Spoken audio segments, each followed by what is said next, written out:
Are you the toxic one in the relationship? Hello ladies, thanks for tuning in. Before we start, please like and subscribe, and don't forget that you can have free chapters of my femininity guide. You're gonna have access to my exclusive content where I post exclusive femininity tips that aren't here and you won't find them anywhere else. So yeah, click the link in my description box.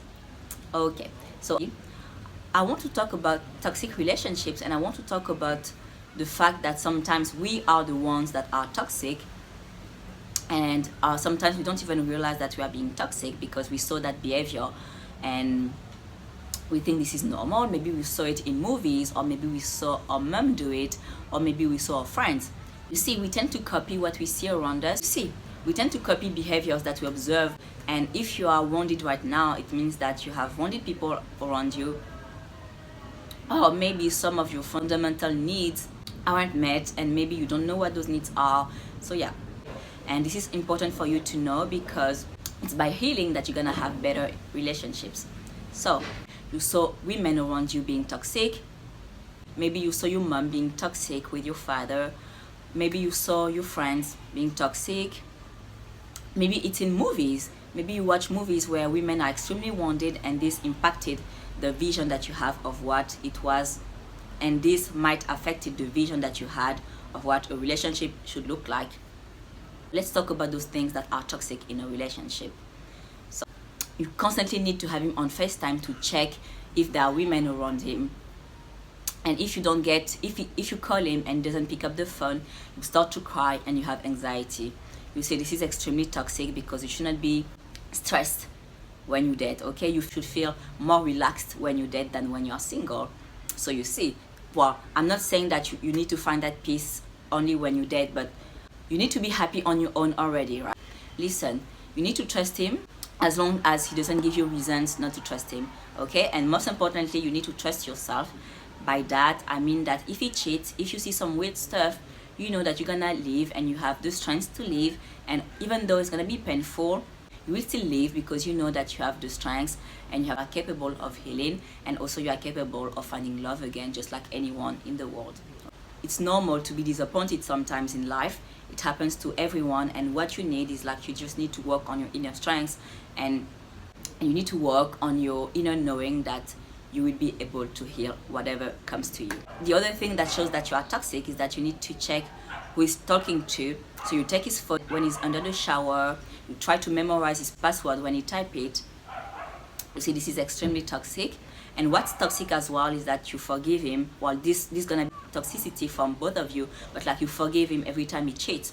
This is extremely toxic because a confident woman doesn't forgive cheaters. It's not that a feminine woman isn't forgiving. It's just like a feminine woman understands that when a man cheats, it means that the relationship was dysfunctional and there wasn't trust, where they were capable of talking about what didn't work, and the man isn't trustworthy. So all it means is that it's over. The other sign that shows that you're the toxic one is that you always tell him things like, I know you're gonna cheat, why don't you sleep with that girl, I know you're gonna do it anyway, why don't you do that? You see, this is toxic because you are basically pushing him to do things that he doesn't want to do anyway. And when you say that, you try to get actually reassurance from him. You want him to tell you, no, I love you, I will never cheat on you, you're the most beautiful woman in the world. I know it's like a defense mechanism, but this is extremely toxic, and you should not be, this is not a technique to feel secure. And if anything, it's extremely toxic, and if anything, this is gonna be a self-prophecy. What's happening is that you put in his subconscious mind the idea that you think that he's a cheater. What's gonna happen is that he's gonna think subconsciously, okay, she thinks I'm a cheater anyway, I'm gonna act in a way that matches the image that she has of me anyway. So you see, this is how he's gonna cheat. I'm not saying that men cheat only when women do that. That's not true. And I'm sure that you know that I hate cheaters, and that I made videos on that where I tell you to dump them immediately. But I also think that there are ways to have healthy relationships, and I also think that you need to work on that if you want to have a very loving and a relationship where you feel peace, not where you feel stress, okay? Because at the end of the day, we all want love, we all want peace. Men want peace, okay? I don't know where you got that idea that they love big drama because you saw, in in TV shows, women and men, because you saw in TV shows dramatic people, dramatic couples with a lot of drama, a lot of, you know, arguments all the time. This is not the norm. This is an example of what a dysfunctional relationship is. And normally in a healthy relationship, you feel at peace the way you feel at peace with your friends, with your real friends and the friends you love and who love you. It's not different, okay?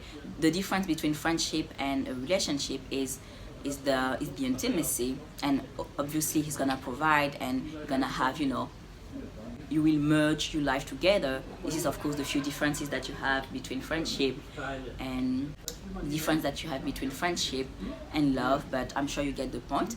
So if you enjoyed this video, please give it a like and leave a comment to tell me if you healed that part of you that felt insecure when dating. I will see you next time. Bye bye.